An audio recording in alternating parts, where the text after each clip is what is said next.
兄弟们，又是开心的一天，怎么啦？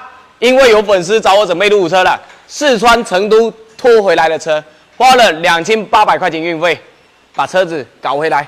准备哪些东西？当然是全车准备。来看一下这台车有什么问题，家人们看，不检查不知道，一检查吓一跳，漏油，漏得一塌糊涂，整个发动机全部都是油，看一下，这又是大单了。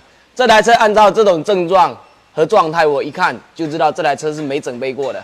整备通常是整备哪些东西？我现在说的话，你们一定要记起来，因为这对想买入伍车，以及现在你有一台入伍车开了10万公里左右，想一直开的，不容易坏的，你可以认真听的。整备首要的东西，整备漏防冻液，第二个漏油，第三个底盘件，第四个什么呢？大保养，这就叫做整备。很多人买一台车，买完之后跟无头苍蝇一样，根本就不知道怎么修，只会开，开到坏了就算了，然后修车，修完也不懂得全面整备，又开始开，开又丢在路上。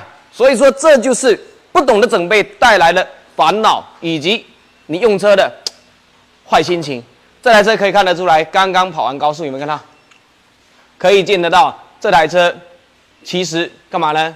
它是去旅游的车子。刚刚入完账，然后到成都，到时把它寄回来的。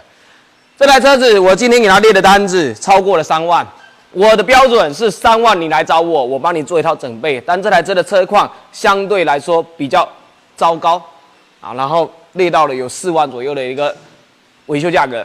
很多时候车子像这种柴油的，一动就得3万啊。这台发现式也是跑了30几万公里的车。我都是整备那种公里数比较大的车，就是20-30万公里的，10万公里以上的，没有做过整备的。像这台车整备内容，我给你们念一下啊。底盘部分啊，还有轮胎啊，还有漏油，还有玻璃升降器啊，防冻液部分的，还有皮带一整套啊，前刹车片，包括气门室盖。全套水管，就是这台车的整备项目。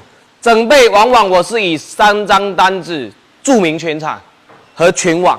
全网都知道，找大叔整备入伍车没有3张单子你是走不掉了。为什么？因为我太黑了，对吧？拜拜。